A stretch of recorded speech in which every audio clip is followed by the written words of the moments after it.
So we start with recalling the limitation of murder.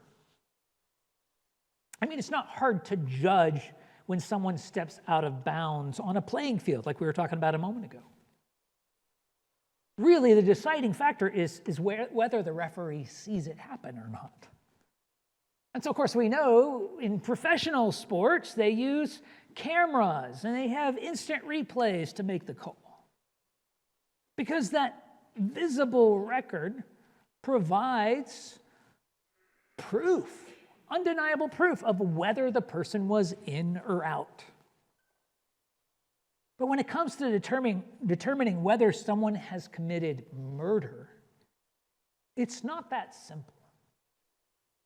Jesus recalls the limitation set by the law in Matthew 5:21. He says, "You've heard that it was said to those of old, 'You shall not murder,' and whoever murders will be liable to judgment." Now, the King James Version here says, "Thou shalt not kill." But I think that's a poor translation. Because in Hebrew, in both Hebrew and the Old Testament and Greek and the New, there is a generic term for killing.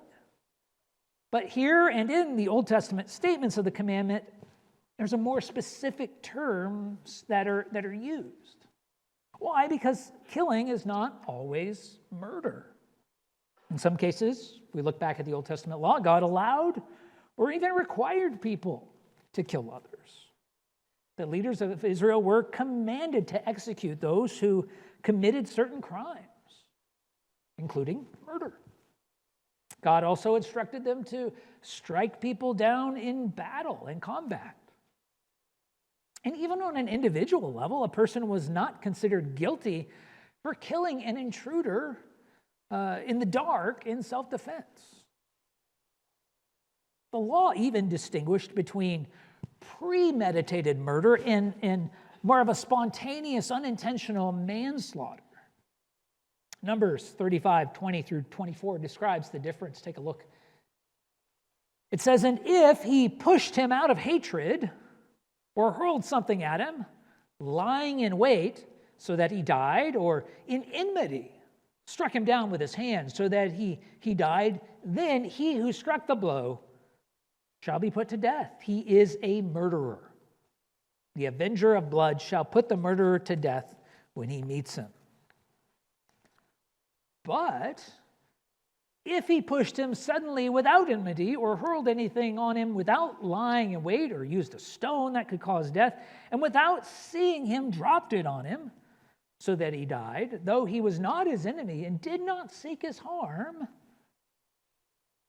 then the congregation shall judge between the manslayer and the avenger of blood in accordance with these rules."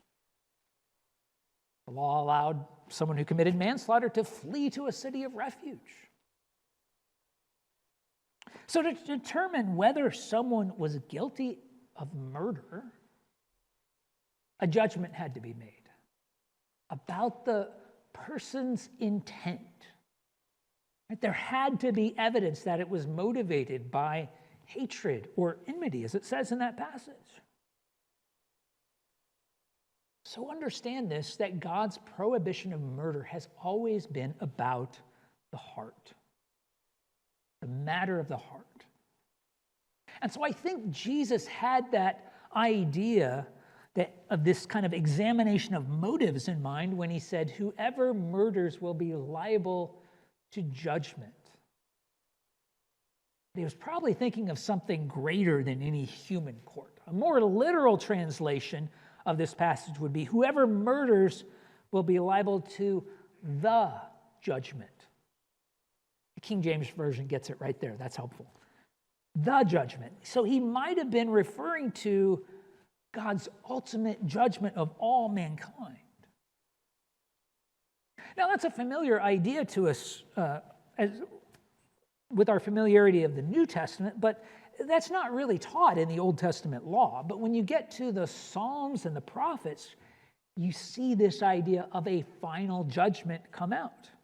In Psalm 1, verses 5 through 6, for instance, it says, "Therefore the wicked will not stand in the judgment, nor sinners in the congregation of the righteous, for the Lord knows the way of the righteous, but the way of the wicked will perish.